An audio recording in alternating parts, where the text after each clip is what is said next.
Islamic calendar کے مطابق نئے سال کی شروعات محرم کے مہینے سے ہوتی ہے۔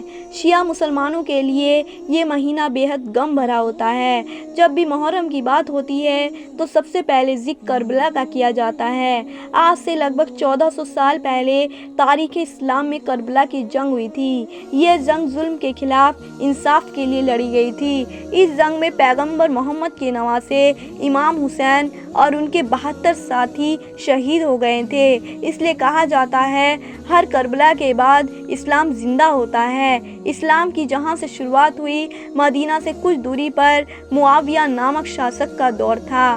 معاویہ کے انتقال کے بعد شاہی وارث کے روپ میں ان کے بیٹے یزید کو شاہی گدی پر بیٹھنے کا موقع ملا۔ لوگوں کے دلوں میں بادشاہ یزید کا اتنا خوف تھا کہ لوگ یزید کے نام سے ہی کانپ اٹھتے تھے۔ پیغمبر محمد کی وفات کے بعد یزید اسلام کو اپنے طریقے سے چلانا چاہتا تھا، جس کے لیے یزید نے پیغمبر محمد کے نواسے امام حسین کو اس کے مطابق چلنے کو کہا اور خود کو ان کے خلیفے کے روپ میں سویکار کرنے کے لیے کہا۔ یزید کو لگتا تھا کہ اگر امام حسین اسے اپنا خلیفہ مان لیں گے تو اسلام کے ماننے والوں پر وہ راج کر سکے گا۔ حسین کو یہ بالکل منظور نہیں تھا۔ حسین نے یزید کو اپنا خلیفہ ماننے سے انکار کر دیا۔ یزید سے حسین کا انکار کرنا سہن نہ ہوا اور وہ حسین کو ختم کرنے کی سازش کرنے لگا۔ یزید کی بات نہ ماننے کے ساتھ ہی حسین نے اپنے نانا پیغمبر محمد کا شہر مدینہ چھوڑنے کا بھی فیصلہ کیا۔ محرم کی دوسری تاریخ کو جب حسین کربلا پہنچے تو اس سمے ان کے ساتھ ایک چھوٹا سا لشکر تھا، جس میں عورتوں سے لے کر چھوٹے بچوں تک کل ملا کر 72 لوگ شامل ہوئے۔ اسی دوران کربلا کے پاس یزید نے امام حسین کے قافلے کو گھیر لیا اور خود کو خلیفہ ماننے کے لیے انہیں مجبور کیا، لیکن حسین نے یزید کو خلیفہ ماننے سے انکار کر دیا۔ حسین کے کربلا پہنچنے کے بعد محرم کی 7 تاریخ کو امام حسین کے پاس کھانے پینے کی جتنی بھی چیزیں تھیں وہ سبھی ختم ہو چکی۔ یہ دیکھ کر یزید نے حسین کے لشکر کا پانی بھی بند کر دیا۔ محرم کی 7 تاریخ سے 10 تاریخ تک امام حسین اور ان کے قافلوں کے لوگ بھوکے پیاسے رہے، لیکن امام حسین صبر سے کام لیتے رہے اور جنگ کو ٹالتے رہے۔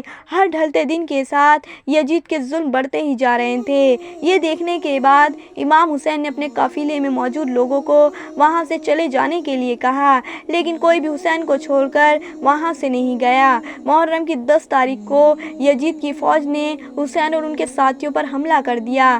یزید بہت طاقتور تھا۔ یزید کے پاس ہتھیار، خنجر، تلواریں تھیں، جبکہ حسین کے قافلے میں صرف 72 لوگ تھے۔ اسی جنگ کے دوران محرم کی 10 تاریخ کو یزید کی فوج نے امام حسین اور ان کے ساتھیوں کو بڑی بے رحمی سے قتل کر دیا۔ ان میں حسین کے 6 مہینے کے بیٹے علی اصغر، 18 سال کے علی اکبر اور 7 سال کے ان کے بھتیجے قاسم بھی شہید ہو گئے۔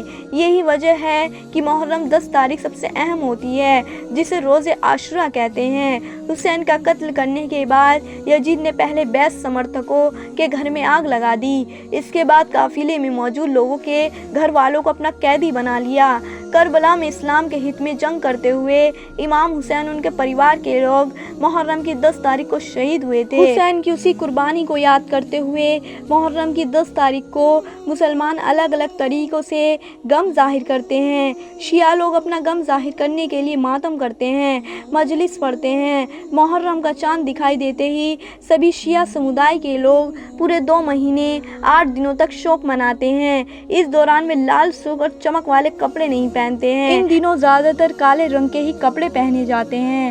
محرم کے پورے مہینے شیعہ مسلم کسی طرح کی کوئی خوشی نہیں مناتے ہیں اور نہ ان کے گھروں میں 2 مہینے 8 دن تک کوئی شادیاں ہوتی ہیں۔ وہ کسی انیہ کی شادی یا کسی خوشی کے موقع پر بھی شریک نہیں ہوتے۔ شیعہ مہیلائیں اور لڑکیاں پورے 2 مہینے 8 دن تک کے لیے سبھی شرنگار کی چیزوں سے دوری بنا لیتی ہیں۔ وہیں سنی مسلم نماز اور روزے کے ساتھ اس مہینے کو مناتے ہیں، جبکہ کچھ سنی سمدائے کے لوگ مجلس اور تعزیہ داریاں بھی کرتے ہیں۔ حالانکہ سنی سمدائے میں دیوبندی فرقے کے لوگ تعزیہ داری کے خلاف ہیں۔